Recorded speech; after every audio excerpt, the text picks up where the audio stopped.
Hello, I'm Debbie Simmonds with the Simmonds Lifestyles Real Estate Group. My partner, Mark Brotherton, and I service the Central Vancouver Island real estate market area. This is our market report for the week of May 13th, 2024. I'd like to start talking to you about interest rates a little bit. Interest rates have held solid all year. We're anticipating them going down slightly starting in June, hopefully maybe 0.25% a month until December when it could be down a full percent.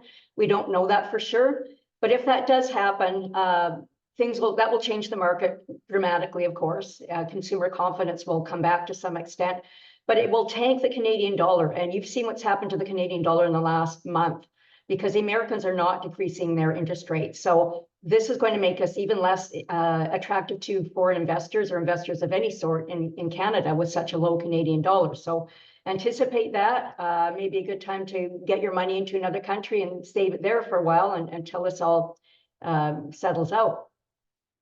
The topic for this week is the huge new listing inventory we're experiencing in the local market, and actually just not local. This is a national story. Toronto's listing inventory is up 75%. Ours is roughly up 70% in British Columbia. The factors involved in this are government caused. What has happened is the new capital gains rates are coming in June 25th. So there's been a rush to sell on the part of investors who have investment properties and commercial properties that they were intending to sell or don't want to get taxed so highly in the future. So that's caused a rush in listing inventory. And also the banning of short-term B&Bs has resulted in a huge amount of condos being listed on the market all of a sudden. So that's the cause of it all.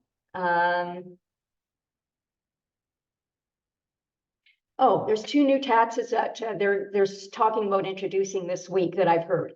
How true it's not, I don't know, but where there's smoke, there's fire. So many people have left the country now because of taxation. Last year, over 1 million Canadians left Canada because of taxation. And it's just continued to snowball in this great wealth transfer that's occurring right now. They're thinking of introducing a $25,000 exit tax for Canadians trying to leave the country. That's one of the ones I heard about this week. And the other thing is they've hired a professor at UBC to investigate what it would be like and what the implications would be to take away our capital gains exemption on our primary residence. As you know, we have a capital gains exemption on our primary residence. When we sell our own homes, it's not subject to capital gains currently. Now, the Americans don't enjoy that luxury. However, the Americans write off their mortgages, which is it's a lot more attractive than the capital gains exemption that we get over the long term. So anyway, I'm very concerned that they're going to take away those exemptions. So for a lot of these reasons, people are now starting to kind of panic and list properties and try to escape some of these new taxes that are going to be laid upon us by the government. Okay, I'm going to show you what happened this week in the market. I'm going to share my screen. Here we go. Okay, in the Cowichan Valley this week, we have 20 new listings. The highest priced one is a walk-on waterfront on 0.84 acre with a 3,600 square foot house on it on Hillside Road in Chemainus. And the lowest priced one is a $340,000 building lot in Ladysmith off of Burns Place. There are only 8 new sales. So in all these last weeks, I've shown you in the market, I've shown you how tremendous amount of listings are coming on every week for this market area. This is a lot of listings, but only 8 new sales. Okay, this is telling us a lot. This is telling us that that the market's changing. We went from that seller's market 2 years ago to a flat market, or what we call a mixed market, for the last 2 years. Now it looks like it's probably going to turn into a buyer's market. And with these only 8 new sales, what it tells me is that buyers are holding on. They're waiting for interest rates to come down. They're believing that interest rates are going to come down. There were 16 price reductions. Well, this is a huge indication that prices are coming down, because this is a spring market when everything should be vibrant and the most sales usually happen in our market area with our seasonality in the month of May. And they're not nearly at the levels that they should be with all this new good inventory. So lots of great new options for buyers, but they're not biting. They're not moving. It's kind of like a sticky gridlock that's going on.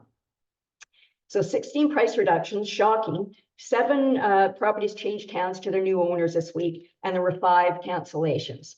Please let me know. I can send you any of this information in detail if you would like to have a look at it. Okay, I'm going to stop my share here, and we're going to go on to our notes this week. Oh, I've got a pet peeve I want to tell you about. My pet peeve in restaurants for the last 10 years is that I can't get a good, decent, homemade, old-fashioned bowl of soup. Well, with all of these stresses on us as Canadians, these financial stresses with the price of food and the price of gas and the price of everything else, all the new taxation, how are we going to survive? Well, I was a university student for 5 years. And by the time I graduated from university, I was married. I had 2 babies 14 months apart. I got really, really good at handling a food budget. Repeating your meals weekly and making large batches and freezing of them is a great way to stretch your budget. But soups, using dried ingredients seems to be a lost art, but even I still do it today. I make the most amazing, nutritious, and cheap soups that are very nutritious and satisfying. And they are real budget stretchers. You can make a piece of meat last, 4 or 5 meals. And so I just want to mention that quickly, because if you're struggling with your budget, please think about that. Think about making homemade soups. They're far more delicious than anything you can buy in a restaurant. They're more nutritious and much cheaper. So that's just my little pet peeve about homemade soups. They can really make a difference to your budget.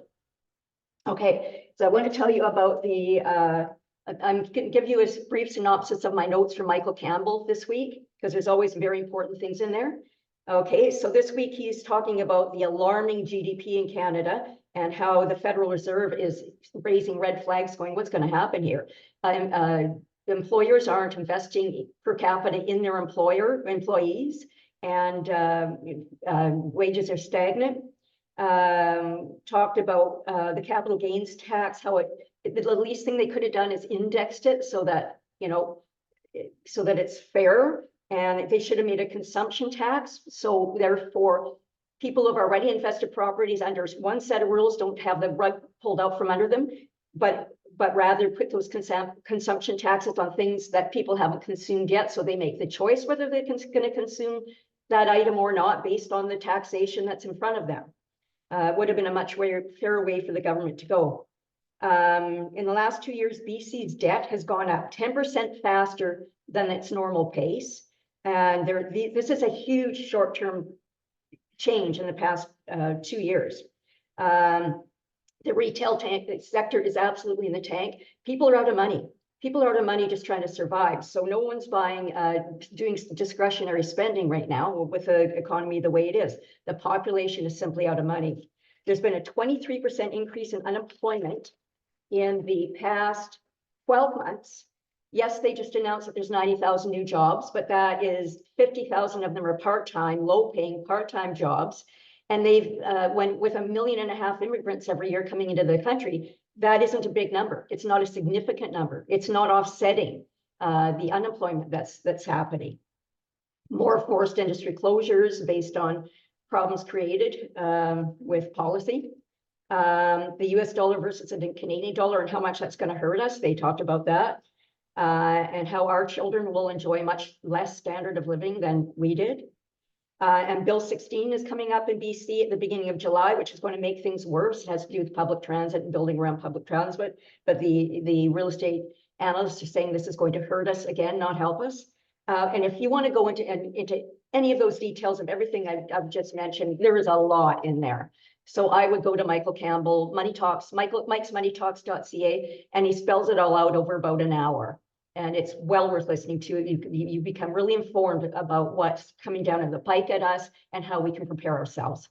So thank you so much for listening to this week's report. Thank you from Mark Brotherton, my partner, and myself. We are very experienced realtors in all aspects of real estate. Please give us a call if you need anything. Our number is 250-246-0708. Thanks so much and have a wonderful week, and hope you all had a great Mother's Day this last weekend. We are professional, caring, and kind.